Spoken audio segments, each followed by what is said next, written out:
On ne protège pas son pays en faisant de l'esbrouf. Que s'est-il passé, hein? C'est que depuis le début du mandat du président Trump, le gouvernement américain cible des immigrés légaux. Voilà, les gens euh, qui ont profité du programme de la liberté conditionnelle du droit humanitaire, hein. Voilà, donc ce sont des gens qui avaient l'autorisation de résider sur le sol américain légalement durant 2 ans.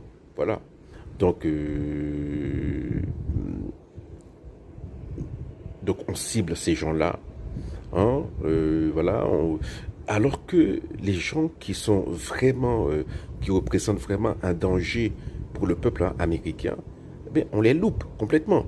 Comme ce monsieur voilà, qui est arrivé aux États-Unis, hein, muni d'un visa de tourisme, hein. Donc en général, c'est 6 mois en général, mais alors le visa n'est pas forcément valable pour seulement 6 mois, mais on ne peut pas rester d'un seul coup sur le territoire américain pendant plus de 6 mois. Donc il faut repartir dans son pays et on peut être permis d'y retourner plusieurs fois. Donc on ne connaît pas vraiment les modalités de son visa, mais ce qu'on sait, c'est que voilà, bon, il est resté au-delà des délais prévu par son visa. Bon, apparemment, il avait fait une demande d'asile politique, mais bon, voilà, cela fait environ 2 ans. Donc, voilà, si après 2 ans, on ne vous répond pas, c'est qu'il y a un problème, hein. Donc, de toute façon, hein, euh, le mec, il est pépère, on ne l'a pas dérangé, voilà.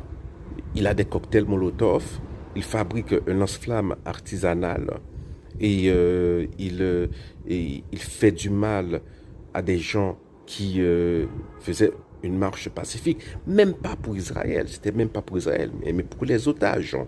Et ceci chaque dimanche, tous les dimanches, les gens, voilà, ils faisaient une marche en souvenir des otages, et le mec, il les attaque.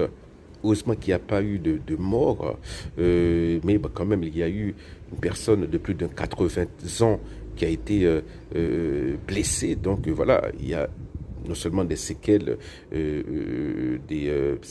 physiques, mais aussi psychologiques à ce genre de truc. Voilà, voilà ce qui arrive lorsqu'on fait de la politique de l'espoir.